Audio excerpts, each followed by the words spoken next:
Hey, I'm Dylan. I'm Scott's son, also known as Jack Dillard in the Joe Dillard series. Hi, I'm Kody. I'm Scott Pratt's daughter. And I would be Lily, but there are some. She is me and she is not. And I'm Jess. I'm not related, totally normal person, and I'm reading these books for the very first time.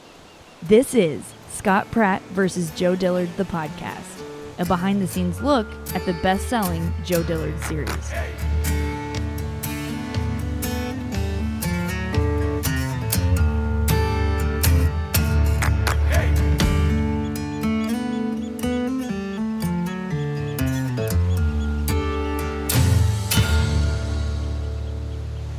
Episode 1 of the podcast, we're reading through part 1 of An Innocent Client, which is the first book in the Joe Dillard series. Part 1's about, 80 to 85 pages? 84 pages, exactly. Kody knows because she read it yesterday.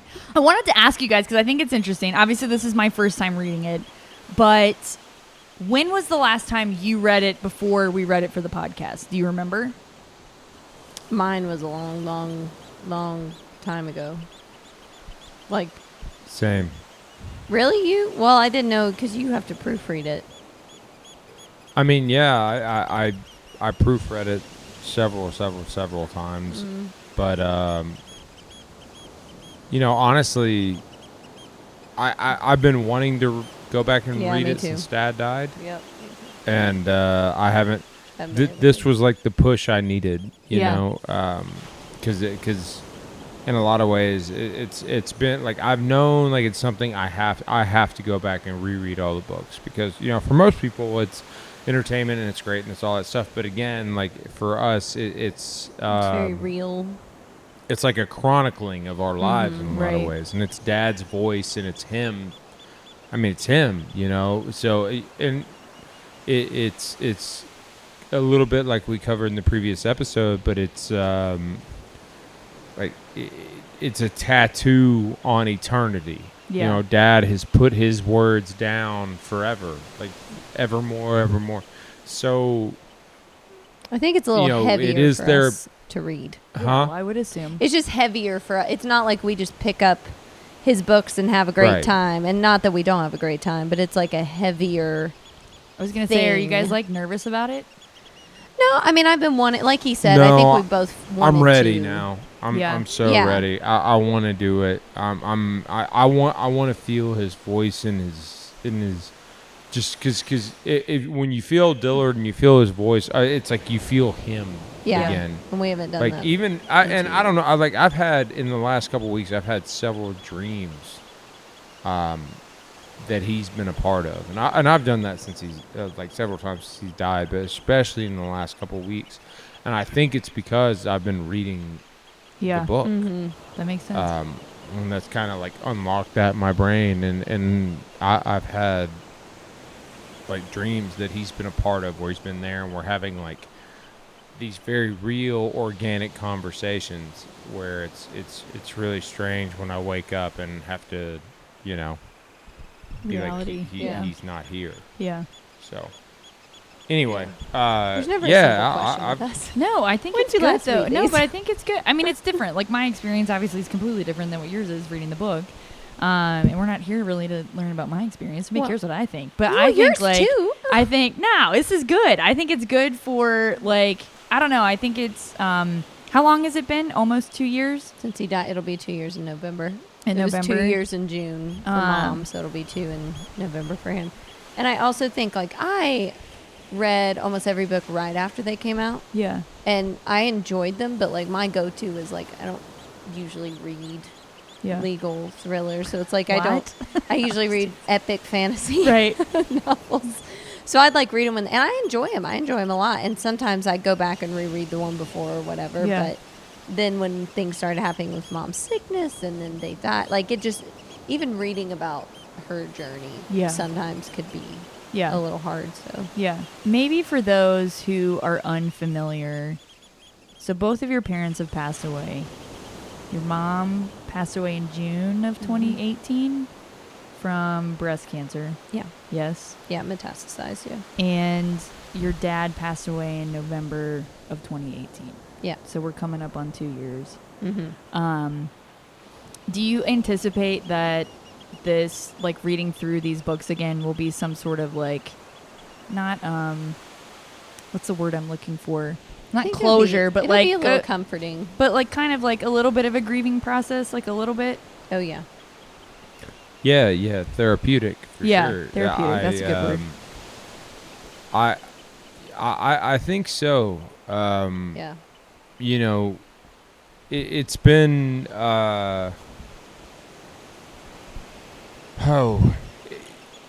it's been really strange trying to kind of rectify myself, and I know Kody too, but like with their deaths, because in a lot of ways the way we were raised, it was like that core family group, not like our whole family, like our core family group, like me, Kody, mom, dad. Like we were 4 parts of a whole, and this is the most important thing, no matter what. And so, and that's just always the way it was. It's like that is the most important thing. And so, mom and mom was and mom and dad were so different too. It was, mom was a steady decline where in a lot of ways it's like the axe is hanging over all our heads for a really long time, and we kind of know what's coming. And dad was so sudden. Those were completely different things, but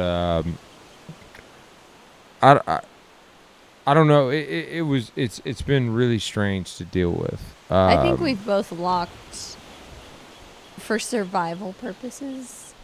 We love them so much that to get through everyday life, we've had to lock a lot of our feelings in a box. Yeah. Which is not how I am very at all normally. Yeah. Like if you talk to me, I'm a very open book. Like I'm not like that. But literally to get through the last 2 years. Yeah, I'm in the same We've boat. locked them in a box to function. Yeah.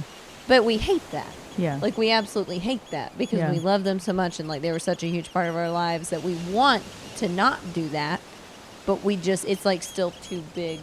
Yeah. To deal with a lot of the time. So I think that this has kind of been this is a way to be able to talk about them and think about them, but also like read the book and like talk in a normal, rational, like we're not just talking about their deaths. Right. So I think it's good for both of us. You're kind of being able to open that box a little bit, maybe take it piece by piece and not necessarily having to process it all at once. Yeah.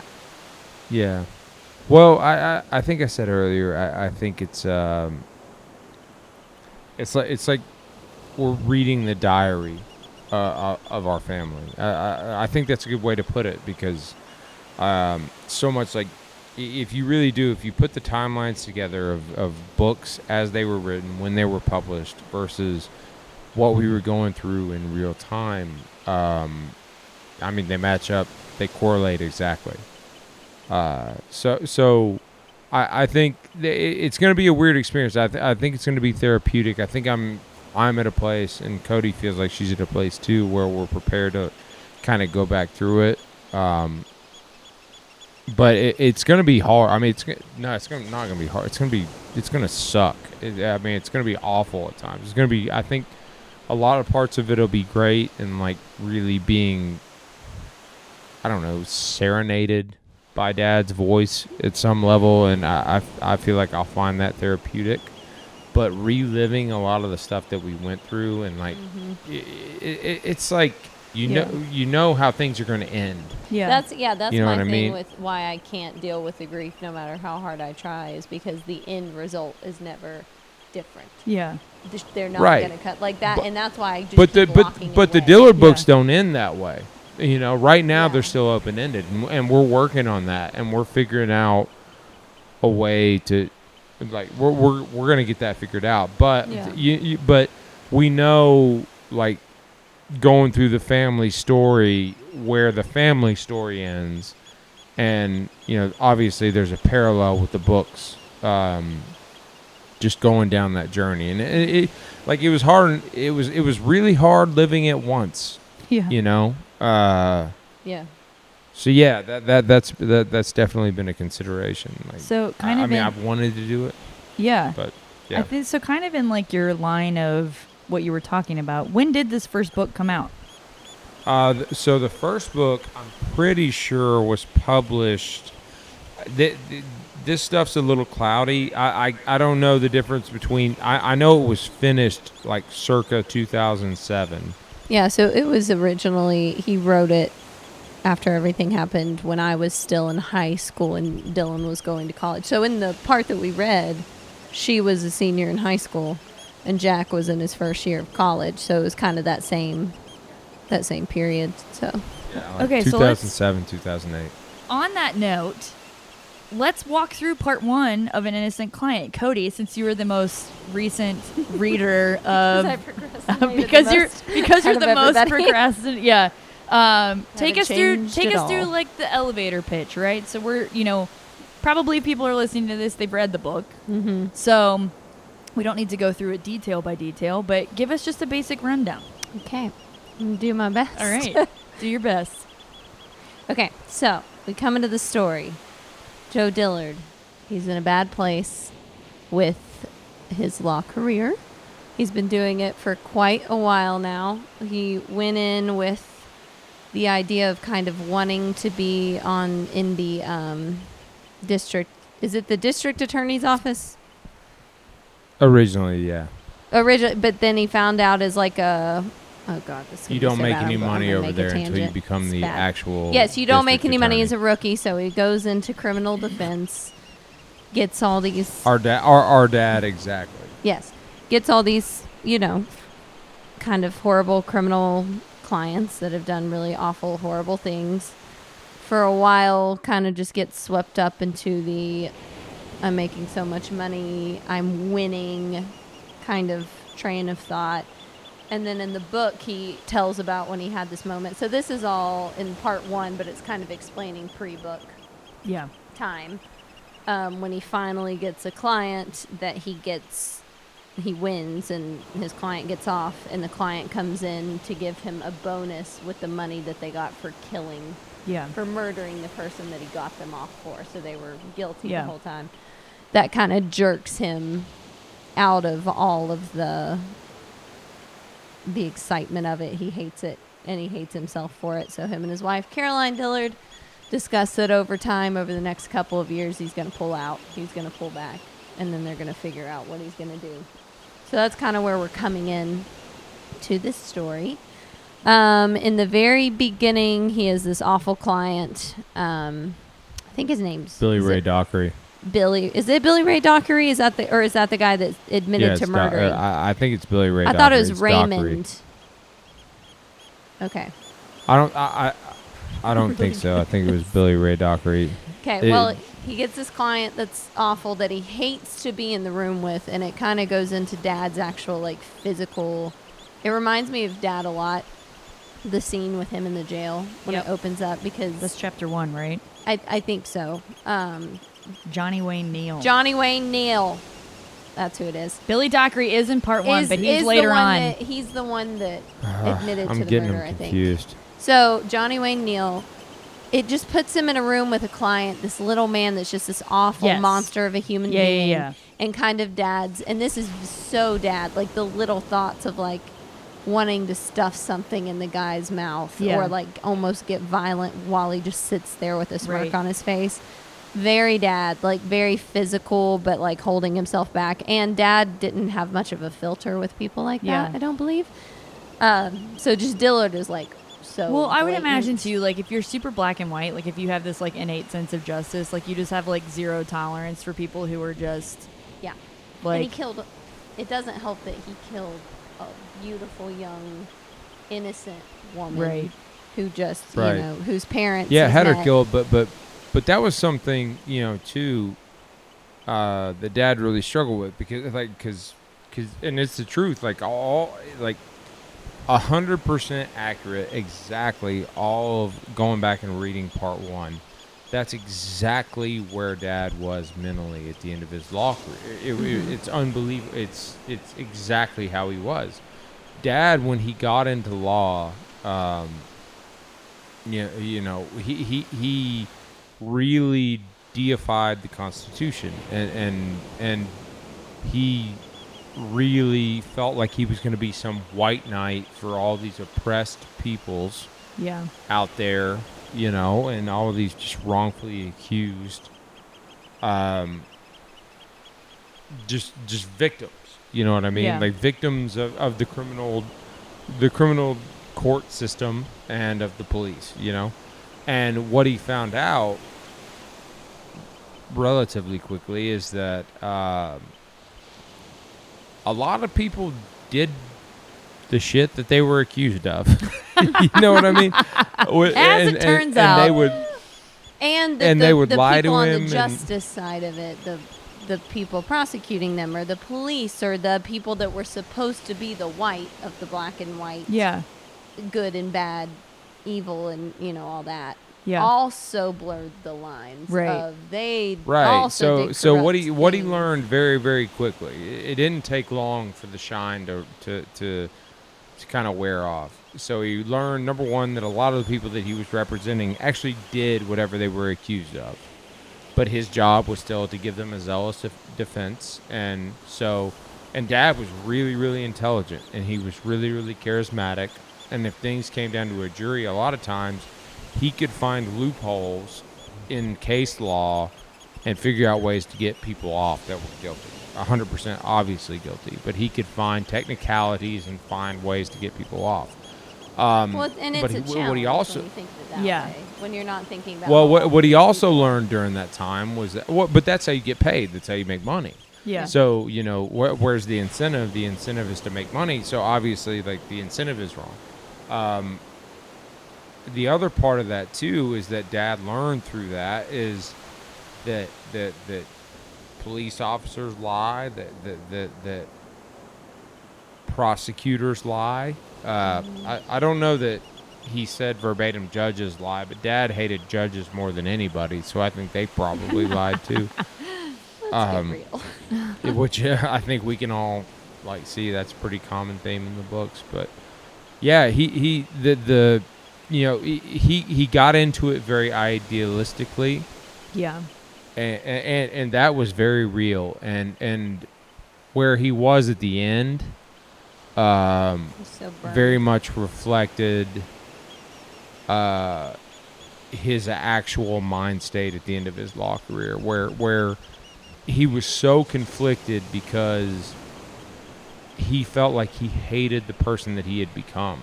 Yeah. Because it really was about wins and losses. That's all he cared about. Lie, cheat, steal, whatever I got to do, we're winning. Yeah, actually, I wrote down in my notes, so then that's not surprising at all. I think it's interesting, chapter 1, the majority of part 1, actually, does it all take place on one day? Well, most of it. The last two almost. chapters are out of it. It's a couple days. It's his 40th birthday. But it's his 40th really birthday, quickly. and he starts off, he says, it was my 40th birthday. And I think that's so poignant because every time you have a birthday, we recently had birthdays. Yeah. You kind of assess where you are in life, right? Yeah, you're a little bit. I turned 30 and thought, oh God. Yeah, 30's a big Where do one. we go from here? I know. You're like, oh. It's all downhill. It's not. You got at least 3 bright years ahead of you. I can attest. I know. I've got those 3 years. Yeah. But I think that's a really poignant thought of your 40th birthday. That's a big milestone, right? So you're probably thinking through where did I think I would be? You know, I think a lot of times you hit a birthday and you're like, where did I think I would be at this point? And you kind of start reflecting. Especially as you get older. Yes. And I think that's probably, I think it's interesting that he chose to start it there and that he chose to start the first chapter where he's basically trapped in a room with somebody that he just has total disdain for. Yeah. And he talks a lot about that even in chapter 2. I actually wrote down in my notes, I said he talks a lot about this feeling of a pit in his stomach. Yeah. That he was felt really sick all the time. Yeah, sick, physically sick because of the decisions that he'd made and where he ended up at that point in his life. Well, some of what you spoke about there, One thing I really distinctly remember is Dad would talk about how courtrooms smelled. Really? There was a very distinct, yeah, and I've been in them. Like, I remember it from my childhood. I'm sure Kody, if she ever were exposed to it again, would remember that there's a very distinct smell to a courtroom, to a just like a legal building. It's this weird sort of combination of like old leather and cleaning products. But it's very distinct, and it's like it permeates your being in a lot of ways. And Dad had talked to me a lot about like how that smell for him triggered it got to the point where it was like the law career in and of itself was post-traumatic, because he hated it. He had gotten to the point where he just hated every day going to court and going and dealing with these people. Yeah. Because I do think there was a time when he was doing really well where he thought he loved it. He was thriving. He was winning. He was so good at it. He was so charismatic. Well, like you said, it's kind of like a challenge. So like if you feel if you're being challenged, like I think in some ways you're like somebody has to do it, right? Somebody has to be like, that's how the way the justice system works. Yeah. So it's like, I'm sure there's a way that you kind of rationalize it in your head. Like, well, somebody has to do it. It might as well be me. You know, like who else is it going to be? I think you definitely get that in the first part of this book, like what you were saying, Dylan, of like, he is so over it. Yeah. You know? So in chapter 2, you were talking about chapter 1, and he's in the Johnny Wayne Neal. Room, yeah. Chapter 2 is him going to the courthouse to represent him. And he walks in, and I made some notes of the Washington County Courthouse, the National Storytelling Center, etc. Do you remember those places? Oh yeah, we go to Jonesboro all the time still. It's right near Johnson City where we're from. We do too. The Storytelling Center's right there, the Storytelling Festival. The Jonesboro Courthouse, so it's at a different place now. There's a new one that they built. The old one is very picturesque. There's probably pictures of it everywhere. Jonesboro itself super historic. Is very picturesque, little itty bitty cute town. So it's like you walk into this like cute building to just, awfulness. Even though now they've built one that looks more like a prison that's kind of more fitting. It's off like a little off from the Jonesboro Courthouse now, but and the two off the highway. The two characters that we're introduced to in this chapter that are new are John Allen Sarge Hurley and Judge Ivan Glass. Are these people real or fake? I would say that real. the guy that let him into the courthouse, they're both real. They both are. So I knew the first one was probably based off somebody, because Dad had a lot of back and forth with everybody. Like he got along with. And you could tell in that chapter specifically all the little snipes that guy was making. Yeah. It like was really bothering Joe Dillard. But Ivan, do you want to say who Ivan Glass actually was, or just that it was a real person? Very real person. I've actually been in courtrooms that man was presiding over. Yeah, very, very real. And the descriptions are exactly spot on. I mean, just exactly. And how Dad that did man ran actually his courtroom. sue him and some other judges, like so it said. It wasn't an accident that he chose him for the book. No. Yeah. No. Oh no! You gonna find out. He had all his revenge in these books. You gonna find out. Actually, Judge Glass was not. He had issues with him, but they always had kind of a weird sense of respect for each other, even though I think they may have lost that in the end. He's not the one that Dad. There was another one that Dad absolutely that like ruined Dad's whole law career. Yeah. So we haven't even gotten to him yet. But these were very real people for the most part. And the Sarge guy is definitely real, but I don't remember the guy's name. Yeah. I mean, the way he describes him, I'm like, he knew this guy in real life. Like, you can just tell, like, the way he describes his frame and, like, his past, and all that stuff. I was like, I'm pretty sure that guy's real. So, chapter 2, give me a basic rundown. So, he represents Johnny Wayne Neal in court. He thinks he's going to plead not guilty. No, he thinks he's going to plead guilty. Yeah. And he does plead guilty. Okay, that's right. He did plead guilty, but then the judge, which this was that judge this was based off of, takes it upon himself to kind of stare him down after it's all happened and kind of give him his 2 cents, as it were, his moral high horse, own tirade of sorts, and the type of character that client is. He just can't stand it. It's almost like a power move that he can't stand, so he freaks out. He has like he says, I don't exactly remember what he says, but he insults the judge himself. Yeah. And so then, of course, the judge gets to hold him in contempt. He starts dropping F-bombs to everybody around and saying, they end up basically screw everybody.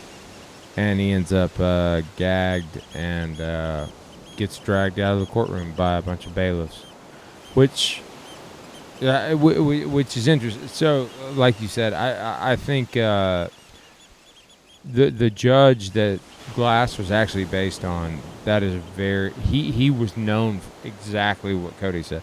He was known for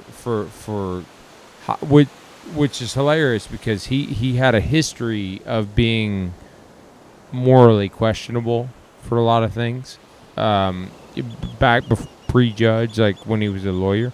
So he had a history of kind of getting on a soapbox and like rendering this sort of soliloquy upon these smiting you.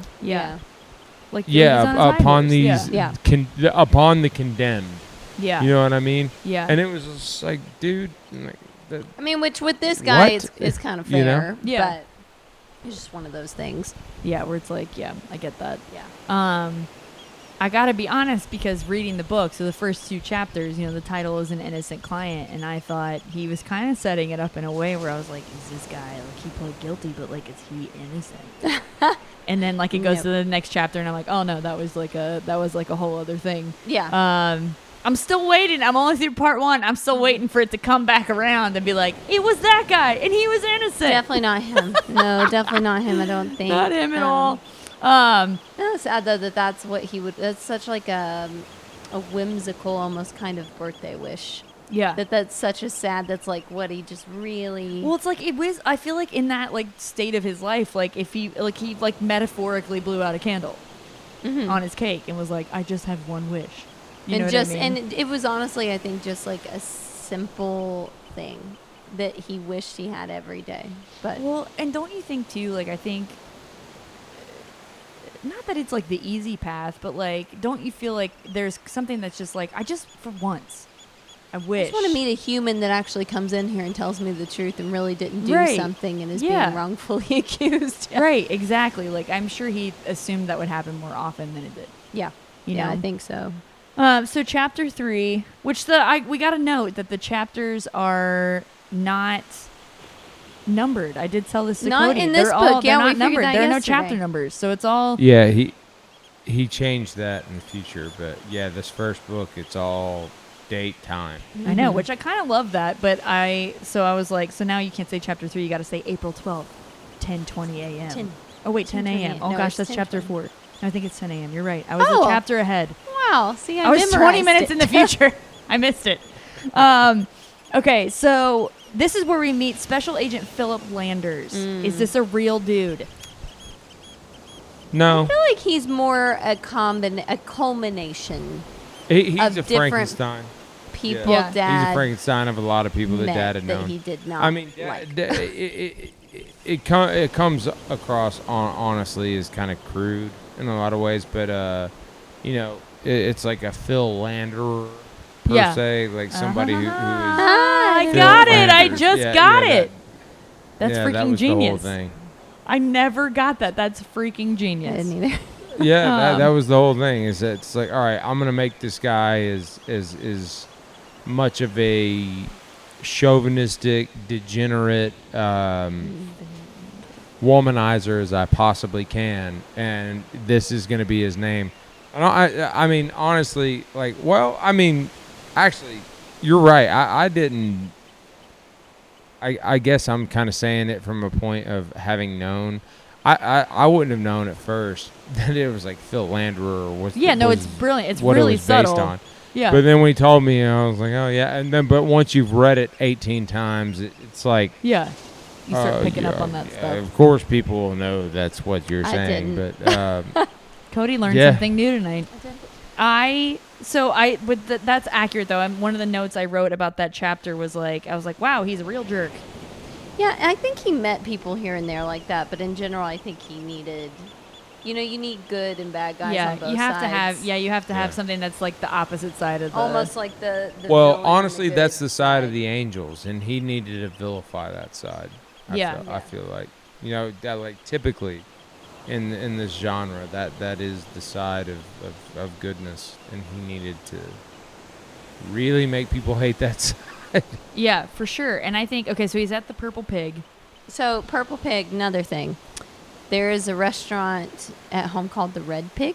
Oh. But the Purple Pig, when I read about it, I think it's a mixture of the Red Pig It's and the exactly the cottage.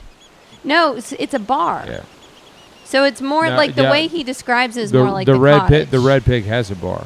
It does? It's the same. It The is the mirror. Red Pig? Yeah, Okay. it's the same. Well, and the people at the Red Pig loved it. Like when he first came Oh, out, really? he was like, "Yeah, it's like it's still there, right? It's like been around forever." They should It's still they going. should rename it to just the Purple changed Pig. ownership, but yeah. Yeah, so that's a real place. They Still should the Red rename Pig. it. And It's a local staple. It's a thing. I know, but like in honor, they should rename it the Purple Pig. well, also on a different note, Let's start a petition. I'm just for the kidding. Purple Pig. Yeah. The mouse's tail. No, they Yeah. really should. Honestly, that Was- might. I mean, realistically, that might draw more diners. They should. I like the if they alliteration. renamed it. I know. The also, mouse's but tail. the mouse's tail, the strip, the gentleman's club, whatever you call Yeah. it, the mouse's ear was the place in Gray, Tennessee, which actually burned down at this point. Well, it's a good thing he didn't call it the rat tail in the book. He stuck with mouses. He did. He kept with They went to the rat tail. yeah. Okay, so in this chapter, I did write down. So he's basically this is where special agent Philip Landers finds out about the actual murder that this book is about, Mm-hmm. and it is a traveling reverend. Mm-hmm. Yes, from a John Paul Tester. from another town. He's come here to do a revival or something. Yeah. And so he's interrupted from his food, and my favorite line from the whole chapter, I wrote it down because I just love that it was so matter of fact. He said, Landers took his time finishing his burrito. No big rush. The guy was already dead. And I was like, I love that. I was like, Yeah. because it's accurate. Yeah. Like, it's like, why are we always rushing? Like, there's nothing. He's already, yeah. I loved that. But so this is kind of a short chapter where he finds out, he goes and sees the body, Mm-hmm. and that's where kind of the whole thing starts to unfold. Well, and they keep mentioning before this chapter the cut off penis. Like the guard mentions it at the beginning Yes. with Oh, his yeah, first it's like a client. big like thing. It keeps Well- being mentioned, and so I think Dad, there were some body parts found in Moon Lake, but I don't think that was one of them. So Pickens Bridge, I think, isn't that where the severed penis was found? On the bridge, which Pickens Bridge is a bridge that we lived. Wait. Are you talking about real life? I'm paralleling. No, I don't think there was actually a penis found. No, Right. no, there wasn't. No, a but penis. there were like was some there was things a with head Boone Lake. and Yeah, there were body parts a found. couple sets Good of Lord. like there were body found. There were body parts found in Boone Lake. Years and Dad ago. did years like and years and years yeah, ago. years ago. But like Dad was a part of that case. He was. That's a big conversation, but he was he was defending all right, so the nephew, let's say, was the murderer, right? Like the people cutting people apart. Dad was defending his aunt, who was accused of having some friend's involvement in helping him get rid of stuff in the local lake. Oh my Okay. gosh. It was it was wild. Wild times in Northeast Tennessee. So anyway, yeah, this was kind of. I think it was kind of a combination of that and a little bit of Lorena Bobbitt. You know. Okay. Yeah, just like put all that together. But yeah, he well, originally too, in the original draft of the novel, and this chapter didn't make it. There was this hilarious like exchange between these two fishermen on Boone Lake, where one of them like reels up a like a catch, and there's like a severed what's the best way to put it? Like genitalia. Yeah, we can say. No, And Cody's already hit the limit for that word on the podcast. Oh, yeah. Well, there's this whole exchange about whether or not they keep on going fishing. It's like, all right, should we leave now and like go report we this, call or somebody? should we just keep fishing? And then we like when you say we found it later. I feel like that's such a You male know. conversation to have too. Be like, all right, But we found it, it- but we could finish fishing. Yeah. Yeah, no, it was really funny, but yeah, I think it was kind of a combination of those two things. So Dad wasn't directly involved. The guy that was local. It was a brutal It was awful, brutal yeah. case, but it was awful. But he was defending that guy's aunt, who somehow had gotten looped into all this, and which Dad actually maintained the whole time. He's like, she really wasn't. He really didn't did have not anything think to she do was with involved this. at all. I think some things happened in her house that she didn't know happened in her house. That this dude like went to her house because he knew she was kind of older and didn't really have any. Right. She wouldn't understand what was happening. Right. You know, and then that looped her in. But yeah. So chapter 3 ends with Special Agent Philip Landers he shows up to the crime scene, and the Reverend is very dead. Yeah. And in a hotel or a motel or something. Yeah. Laid out on the bed. Yeah. And then we cut to 20 minutes later. 10:20. That I was jumping Not ahead. 10 a.m. Where Caroline Dillard is showing up to Yes. a prison. Yeah. And he describes your mother wearing a sharp dark blue Calvin Klein knockoff suit. And goes through and describes her. Do you think so tell me a little bit about your mom. He tried to make Caroline Dillard a little more professional version of Mom. Like Mom So never Caroline- would have worn a Calvin Klein suit. Yeah, Mom Would have worn some festive It would've skirt been with a so sweater much- and sparkly yeah. boots. Like she Probably okay. some Ugg boots. Things she Ugg shouldn't wear. boots. Things she shouldn't wear into a prison probably. Like Mom would try to, and she could look She classed it up, but that wasn't relatively her. professional, but never. Yeah. She would never wear a suit. Like there's just Yeah. no way. So Caroline's a little bit more not He always would straight laced. I Yes. would maybe more straight laced, not so like it sounds like your mom was a little bit more of a free spirit. Yes. Okay. I think Caroline can be free spirited, but also wardrobe in general with the women in the books. I think he just tried to keep it as simple In the legal as thriller, possible. series. Like because trying to come up with what the other sex wears when you're not. You're just like whatever. It was a Yeah, suit. like I It think he doesn't- just tried yeah. to be Yeah. pretty safe. But it does paint a picture of Caroline Dillard as a more straight-laced Yeah. kind of person. Yeah. And she is visiting somebody in prison, and it's he kind of alludes to the fact that it's somebody that he's been working with, and then there's the twist that it's his sister, Yeah. Sarah. Yeah. And is that accurate? No. I mean, so he has a sister, but he also has 3 brothers. But his sister's name is Laura. She was not ever in and out of jail. Laura's remember when I said I feel like he kind of took artistic license Yeah. with me because I was like well behaved and whatnot. Like Laura's his actual sister in real life. He definitely took artistic license in this relationship. But he also, there were a lot of things with his actual personal family. Like, he'd base a lot of the interactions off actual conversations or, little things that happened. But in general, it wasn't the exact same family. Like, the situation with his mother wasn't exactly the same. Things like that. Was your mom helping your dad out those last couple years? Yeah, Like, she with his actually was his practice? secretary. Yeah. Okay. I think that's maybe when things went downhill. No, she did a good job a lot of the time, but a lot of days I'd come home from school and Mom would go, I quit. They just did not No, I work fired well her together. today. Yeah, it really, like, he had an office in the house, Mm-hmm. and that was like, that was basically where explosions happened. It wasn't good. I think we're all It finding really out wasn't. during quarantine that maybe some people just aren't meant to work at home together. And I think that they did okay most days, but any Yeah. couple, like, you'd be like, Christy, where's that thing? Yeah. Or, whatever. And she'd be like, I put it, whatever. So so many days I would She got him arrested the second time. What?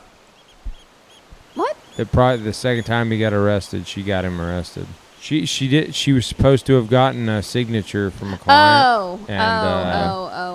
She Cody was forgot. like, she turned him in? So No. she forgot to do it. So Dad shows up into court. Oh, no. That's a whole different thing, but I'll go ahead and say it. So Dad shows up into court in front of the judge, who he's supposed to have all this shit done. This was after all the And, stuff went bad. Oh, yeah. Yeah. Needless to say, said document isn't signed. So Dad did what he had. He forged a signature because he knew he had the client's permission to go ahead and do this Right. and all this stuff. But Yeah, Mom Mom was forgot to get supposed their to have signature. gone and gotten that done, and she forgot. Oh, And no. anyway, long story short, once Dad got into trouble and there was blood in the water, that client knew that he had never signed that petition and these things had gone forward, so he kind of threw his hat in the ring as hoping that with all this other stuff it'd be a way for him to get some leniency, which yeah. it wasn't. But Yeah. yeah, interesting. Sorry. Yeah. No, But you're good. Yeah. So I love this line that he wrote, the note that I wrote, a line from this chapter that I really loved when she's talking to the guard at the prison or whatever. And I guess he's kind of hitting on her, whatever. Oh, yeah. And she says, I'll be sure to tell your boss you like the way I smell. Yeah. And I went, yeah. go Caroline. Yeah. In all caps. I was like, yes, girl, stand up for yourself. Yeah. Was your mom ballsy like that? Was she kind of gutsy? Mom was pretty ballsy. Mom was a whole lot more fiery than I am. Hell yeah. Mom was very friendly, and she knew everybody. She but wouldn't have needed anybody else to handle it. No. She would have been able to deal with it herself. She was so, God, she was so witty. Mm-hmm. She It's would've like just everybody messed else with is him. playing Yeah. checkers and she's playing chess. Right. You know what I mean? She just got people, and she could, that would be a line that I don't know if that would have been a true to Mom line, but Mom would have said Mom would have something handled it similar fine. Right. Yeah. in a very I don't know, probably a more festive way. Yeah, she would have been a little. Yeah. Yeah.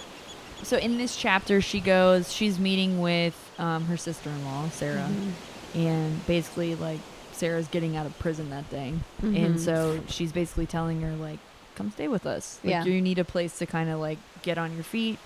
And Sarah says no. She rejects the offer. And says I need to figure this out on my own.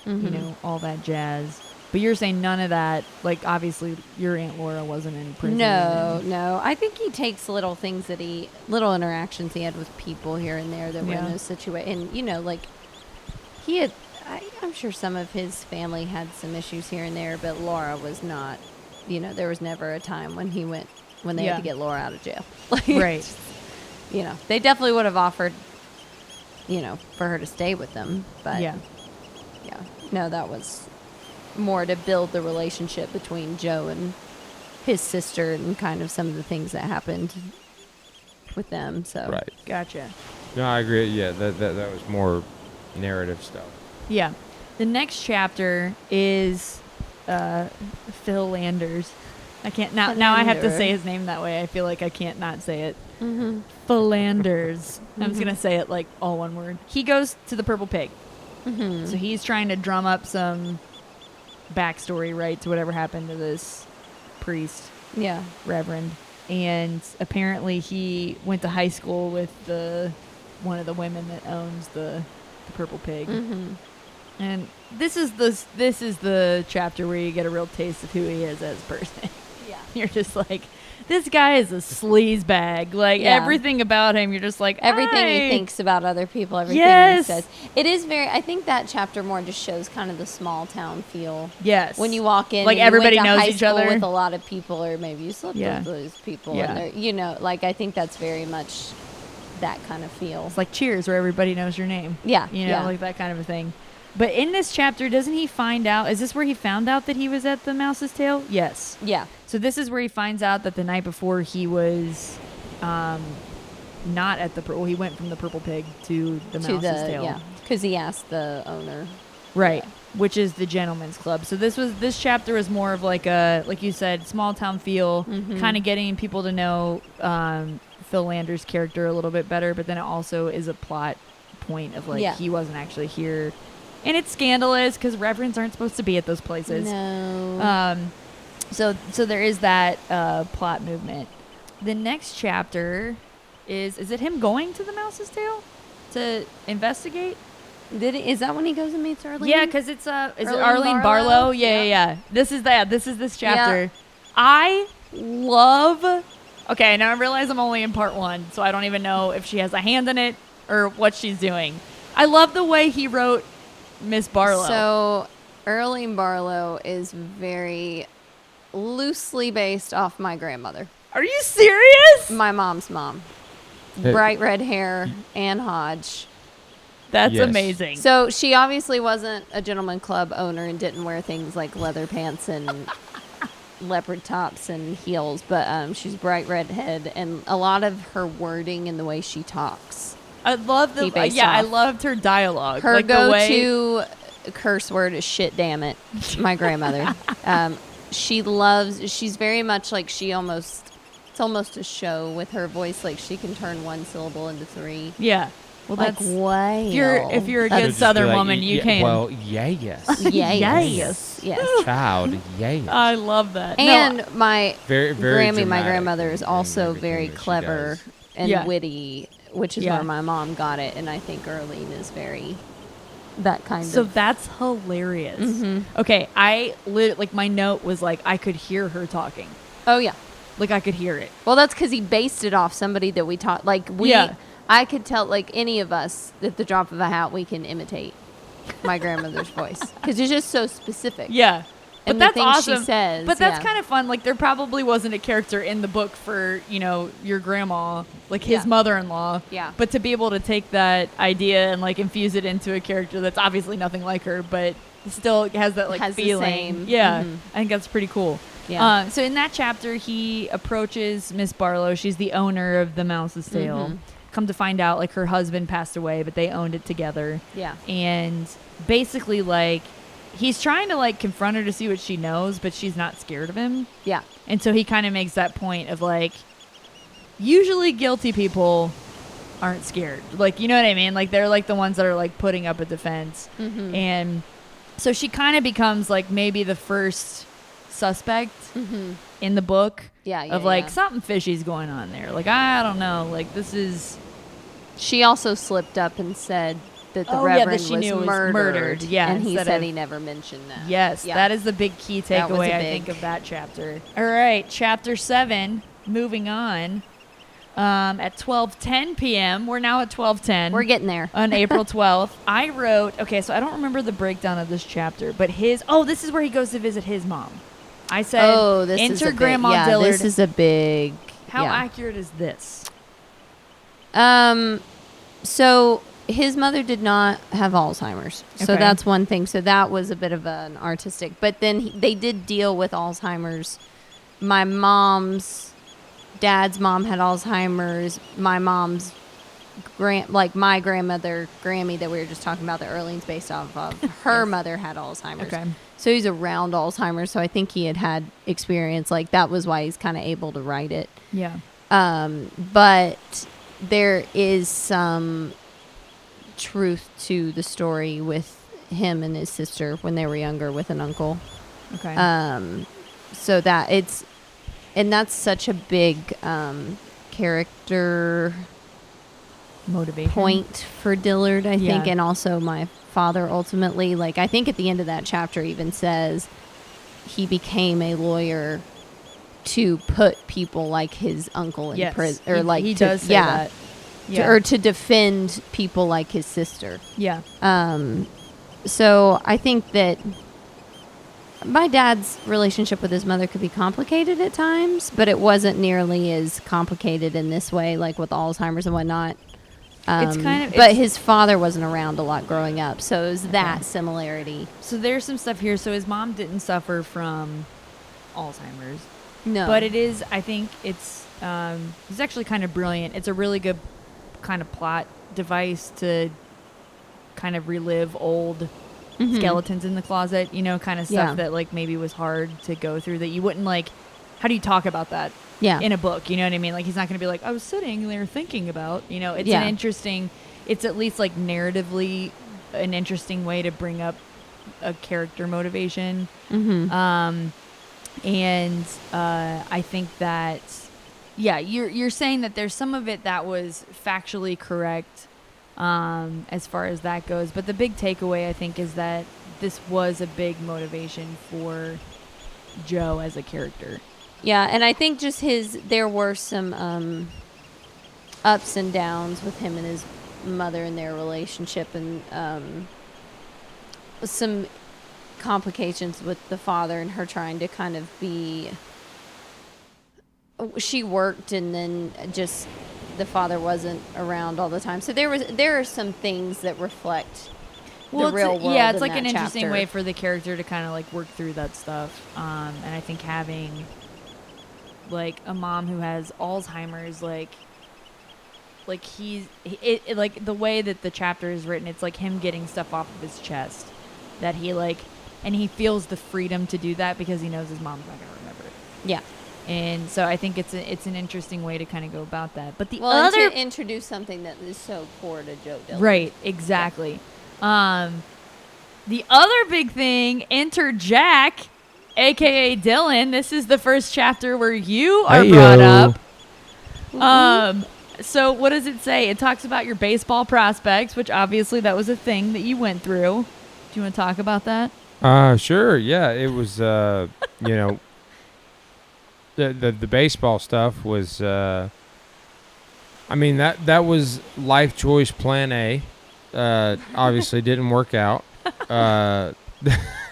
Obviously, but you know, there was, I mean, really till I was about 22 years old, I thought I was going to play in the big leagues. And then, you know, the veil lifted and I realized I had been kidding myself for a long time, and I had to get a real job. And then I got lucky as hell, and I ended up doing the job that I do now. But anyway, yeah, it was it was a big part of my dad and I's relationship growing up. I mean, sports in general were always really important.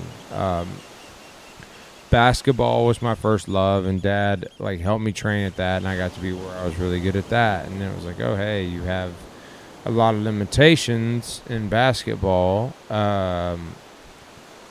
Didn't really do much football until a little bit later, but it's like, you know, but you're good at this baseball stuff. You might have a chance to go a long way in this.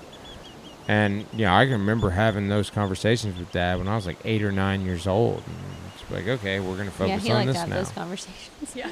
He asked me when I was 8 years old if I wanted to go. I'm like 8 years old in the back seat, and it's like, all right, you're gonna be a baseball player now. Like, okay, but I mean, I'd still play basketball, but it's like we're gonna focus more on this. Yeah. And so yeah, I mean, baseball was a source of a lot of pride for me and for Dad, I think, and.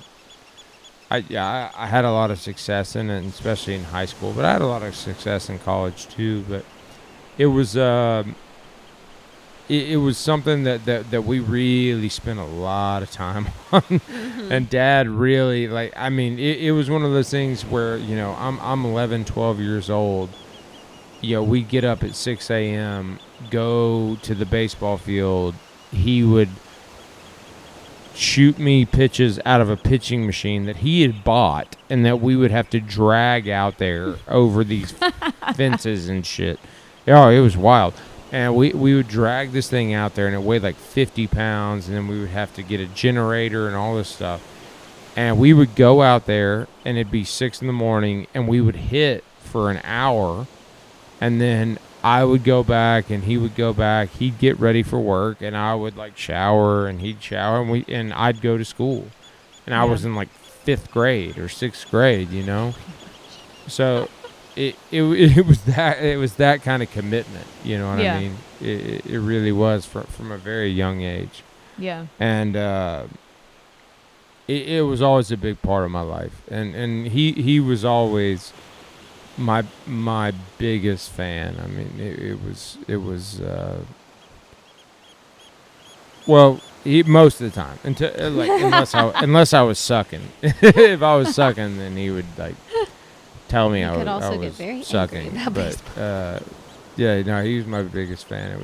It was the source of a lot of pride, obviously, but a lot of compassion and a lot of just like time. Like we just spent so much time doing it. Yeah. Like it was really nice to see the fruits of our labors, and like with me having success, especially in high school. Yeah. That's awesome. Kind of like you said, he asked you when you were little, like, do you want to be a pop star?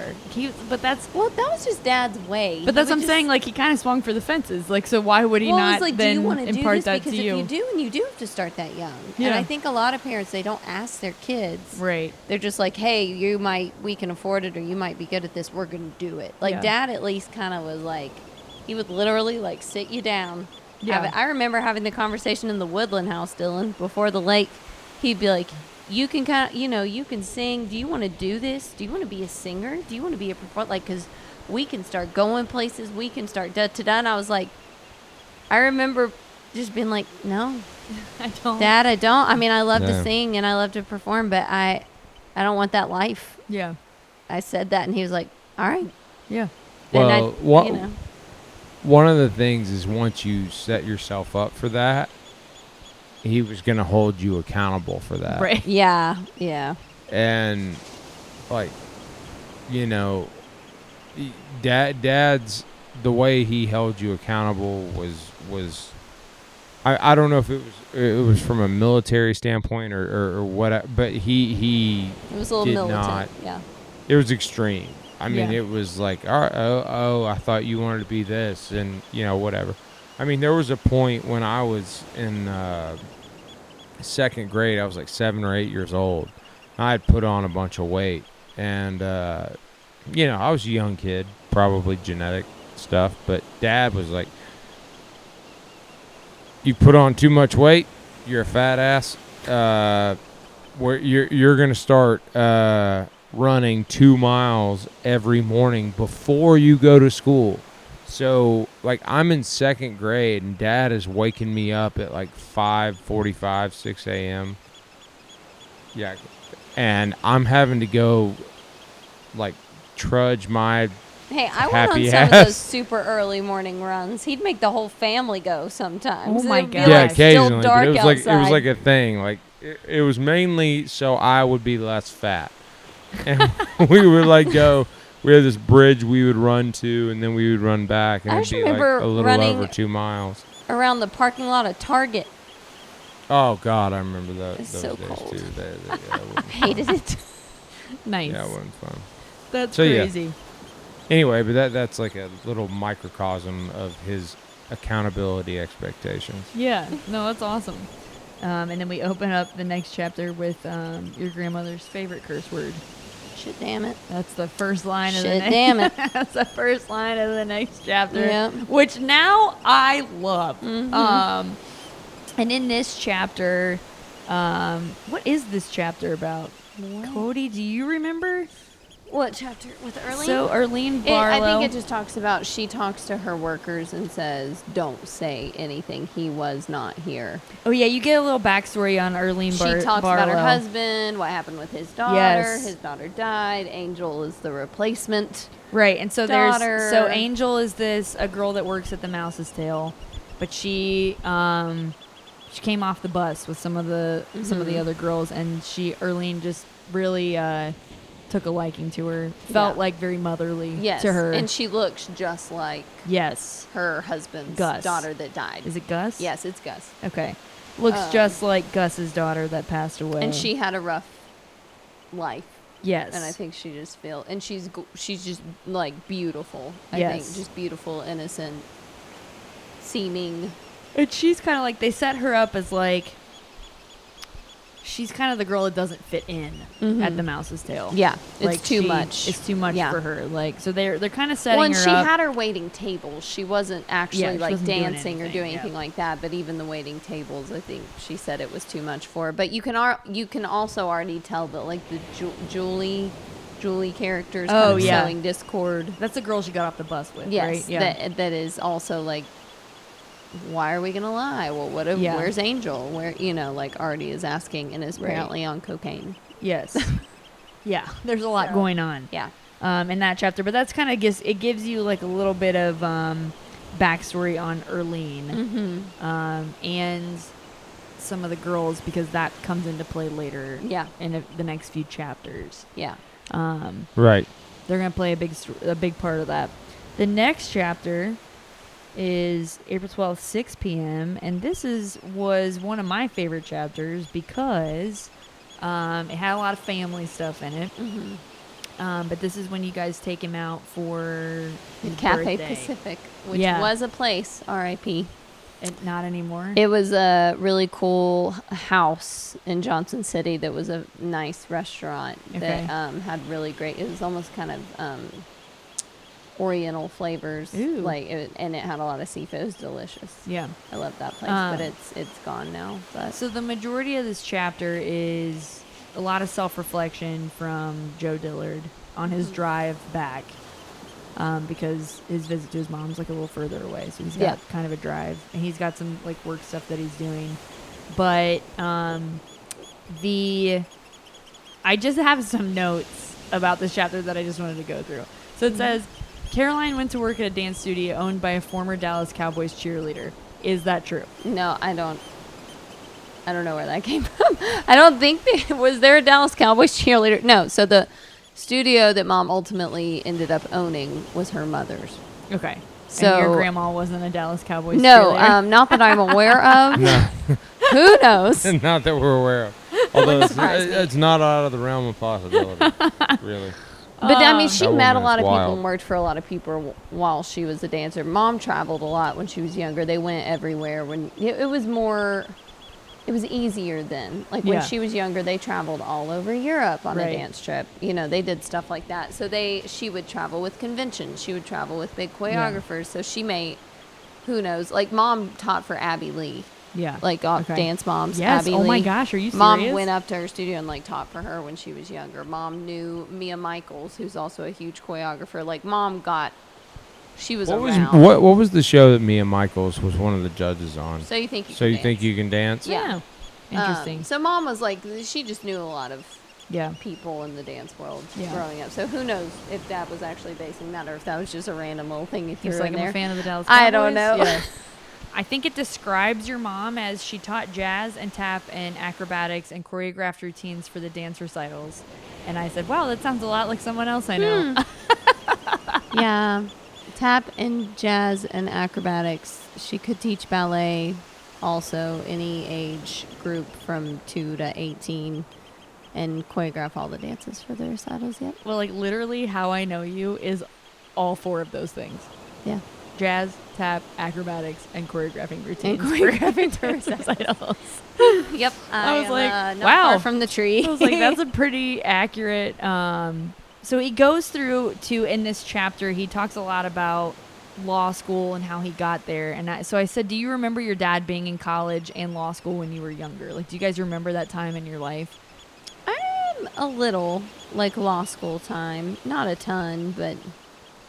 So I think he even mentions that, like... Kind of vaguely. Yeah, I think he mentions in the book that you were like that 7, Dylan, 8, you were 9, like in 10. Kindergarten. Mm-hmm. No, I think we were a little... Actually, yeah. So I remember the day that he graduated, I was in 4th grade because I was in Miss Strickland's class and they pulled us out of school during the day because, or Yeah, so we it were in wasn't that he had elementary graduated. school. It was like that he had finished or he had passed the bar or something. But it was like there was a big milestone where they came and got. Yeah, got I remember our- when he was ending law school. I remember more. So I was a little older. I just Yeah. remember when he went to take the bar, or we were on some trip to do with that. I just remember that we were really into that one song that had. It was that. Savage Oh Garden. gosh, I'm gonna remember it. I feel like Is it it had a is it the baseball in Savage it. Garden one with like the mountain thing No, not that we the. played to the beach and back What? with Jamie? You have and to Doug? sing it. Oh god. Calling you out on the podcast. It man. was like a real, like almost monotone song. It was a story. It was like where they were going. Like they left their parents' house. Do you remember this story? We were so obsessed with it. Fastball. It was by Fastball. See, I knew it was Fastball baseball. by who? No, the song was the song. I'm trying to think of the name of the song. Fastball was the band. Oh. Oh my god, that's a It's like quick this. Google search away. Can't remember No, any words. I'll be So right I just back remember with a you. trip where he was going. We were going with him to take the bar exam. I think we were going to Knoxville, probably traveling The there or Way. something. And we were obsessed with that song. And it was It the was weirdest song, like for us to be the- obsessed with in Oh elementary yeah, it school. was Fastball the Way. It was. They made up their minds and they started packing. It's a They story. It's left- a weird. They yeah, left yeah, before the sun, The sun came up up that day. Yeah, I remembered yeah, that 100%. song. You guys are gonna hate this part of it if you guys singing No, the no, song in the yeah, I do remember that. As well. So I remember. She was like I the don't remember the baseball beginning band. of law school. So Okay. I think he was traveling. He was commuting all the time. Mom was at the studio. It was just a weird, I just don't remember it a lot. But I do remember the end because I remember graduation and I remember he didn't pass the bar the first time. Okay. And I remember I went out and like sat in the bushes outside of the house when he didn't because I was sad. Yeah, It I was know. really sad. He was really sad. No, it And was, he's was like, I just sad, need but to it sit in the also bushes. like he was radioactive. Yeah, And he so like I remember that. Oh. yeah. No, that was a really hard night. Yeah, I Yeah. remember that day. Well, I mean, you studied so. I mean, I get like that Yeah. would be That would have been difficult. so. It was just he had tried so. It was 3 Yeah. years of commuting back and forth with two Yeah. young kids. Like he thought he felt, but then of course, he passed it after that. But Right. that was a really. I remember we were so excited to find out. Like we really wanted to be excited. It kind of been Right. built up, Yeah. and then he didn't pass it. And like I remember that being one of the first like really heavy times in my Moments, life that I yeah. remember that I was old enough to like Yeah. be aware of something that was just really sad, like really Right. hard for my Right. parents to deal with. So I remember that too. So yeah. So, Billy Dockery comes up in this chapter of a guy who was it the first guy he defended? No, I think because he'd been doing it for a while. so I got that wrong. So the first guy was Johnny Wayne Neal, who was the super crisp. the first like- guy in the book. Yeah. Yeah, first guy in the book that he defended, and then Billy Ray Dockery was. I'm about to pull up my copy. So I think he'd been practicing for a while and he'd gotten into the whole winning thing. He was Yeah. loving it, and then he had this client. He got him off. It says in here, before I knew it, 10 years had passed, and then along came Billy Dockery. so he'd been doing it for 10 years, Yeah. and he got him off, and then he came back. Oh yeah. I remember Billy Ray Dockery. Yeah. Okay. Yeah. So then he Billy brought Ray him extra Dockery, money. if I remember correctly, that's the one you referenced earlier, right? Where it was the Yeah. That's the one he okay. brought him money, and then he said, this is from all the money I got for killing that girl. Yeah, he says, I figure you earned a piece of it. Yeah. And so that's kind of, he talks about that in the book as kind of like a turning point Mhm. for him in his career. And that was kind of like, he says, when that realization hit me, I wanted to quit practicing law altogether. Mhm. So I think that was a big turning point for him. So he's doing a lot of thinking on his drive back from Joe Dillard from visiting The his birthday. mom. Oh, from his mom. Okay. Yeah, and he pulls into the house, Rio, is that a real dog you guys had? Rio's a real dog. Yep. Rio the German Shepherd. And he really did for like the first year or two of his life when he got really excited. When he came home or excited about anything, he peed everywhere. he really peed all over Dad's like suit pants. For Yeah. a And he couple still years. loved him. He It did. was a thing. Oh Um, yeah, he was a great dog. So this birthday celebration, did this really happen? I mean, we always tried to make kind of a big deal out of birthdays, and we went to nice dinners. And I don't know that this is based off a specific. It might be. Do you remember celebrating his 40th birthday? I agree. I feel like it's kind of a combination of several birthdays because we all like that was, I mean, so we'll go farther into this story, but in a lot of ways the four of us were kind of an isolated family unit. So mom, dad, especially they really tried to go all out on like holidays, birthdays. Mm-hmm. Like it was a really Especially 'cause they intense didn't really thing. have that growing up. Right. So, it wasn't necessarily that a lot of people were there. It was just the four of us, so we were going super hard. You know what Yeah. I mean? Because there were some rifts in the family. There were just a lot of different things going on. So, Well, and Joe Dillard is a younger lawyer than Dad was. Dad didn't actually go to law school.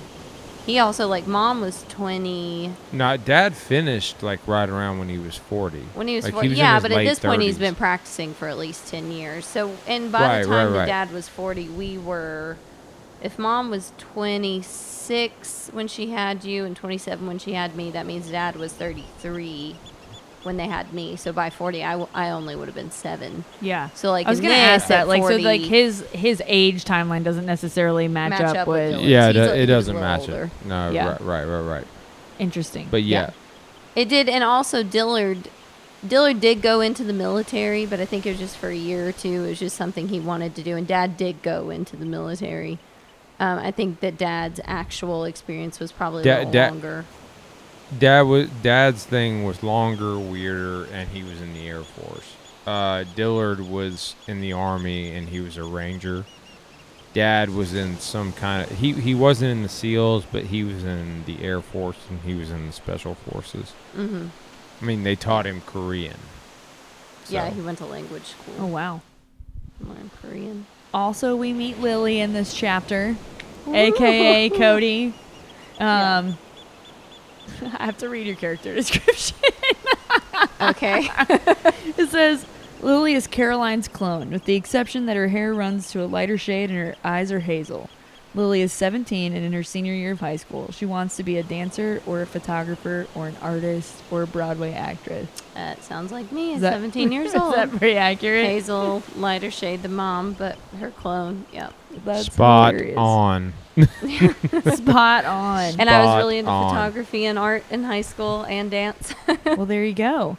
So. And then, of course, Jack Dylan gets a description as well. You'd previously been mentioned in passing, but, you know, obviously you get the full picture here. A lot about the baseball, a lot about school, working out, Probably. all that stuff. Yeah, that sounds a lot of right. Is your dad's birthday really April 12th? No, December 16th. Really? So oddly, their it's funny their that that's anniversary April 12th. was April 11th. Yeah, their wedding I- anniversary is April 11th. Huh. Okay, and then there's 3 chapters left in the rest of this. So this chapter actually ends with you guys, Joe Dillard and his family, coming home from birthday dinner, and his sister Sarah is on the front porch. So it sounds like she's decided that she's gonna come. She's gonna take Try. Caroline's offer. Yeah. And come back and try and get on her feet with the family. Did your aunt ever live with you guys? No. I don't think so. Okay. So the last chapter that takes place on April 12th is the raid of the Mouse's Tail.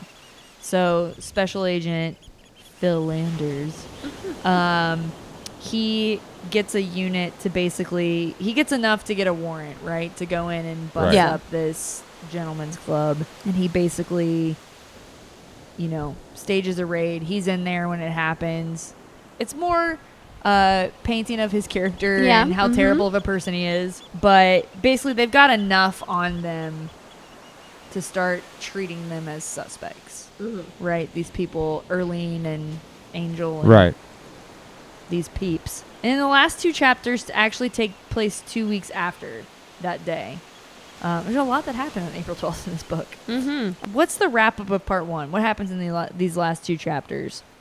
It's just that Joe Dillard meets Earlene Barlow. He's not going to, but Caroline calls him and is like, "It's this lady, it's a murder case. We could really use that money and then you could be done," kind of thing. And he kind of says, what the heck, I might as well meet with her.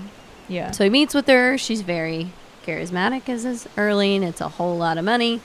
She's talking about this girl. And he feels a ton of conflict about that because he wants to get out, but it's like, this is so much, like, how do I pass this up? Yeah. Yeah, and he, like, it's his wish, right? He wanted one innocent client, and I think, and it seems like Angel is yeah, like, talking to Earlene, it seems, but he's kind of been through that. He's been jaded, of course. Right. But yeah. But then when he goes and meets Angel, like, that's even the just kicker, seeing how the guards treat her, like, he's like, I've never seen that before. Like, they pulled out her chair for her. Right. And when he asked for a tissue, the guard goes, "What'd you do to her?" Right, yeah. Like just to, like, give off what I think her presence is like. Well, I think he's conflicted, too, because he's like, this will take years. Yeah, it could, yeah. Like, this could take years to really, and he's like, I was on my way out. I had 1 foot out the door, you know what I mean? Well, but then he said, like he said to Earlene, this is going to be really expensive. I don't know. And she was like, I'll pay whatever. And he said, in my head, I doubled it. Yeah. And then he flat out said it's going to be $250,000, not including expenses and whatnot. And she's like, done. Cool. Yeah. Yeah. So. Yeah. I'd have a hard time passing that. I would have a hard time passing that up, too. So the first part ends with him taking her on as a client, basically, and he's agreeing to represent Angel in this, So it's going to be him and Phil Landers going head-to-head. I'm assuming. I haven't read past part 1, but that's the vibe I'm getting. It's the build-up. It's the build-up. So, so that's part 1 of An Innocent Client. I have been loving it so far. It's a super easy read. You just fly right by. And so I am excited to dive into part 2, and that'll be the next episode. So we'll read part 2 and get back together to discuss the fact or fiction of An Innocent Client. We'll see you the next time around.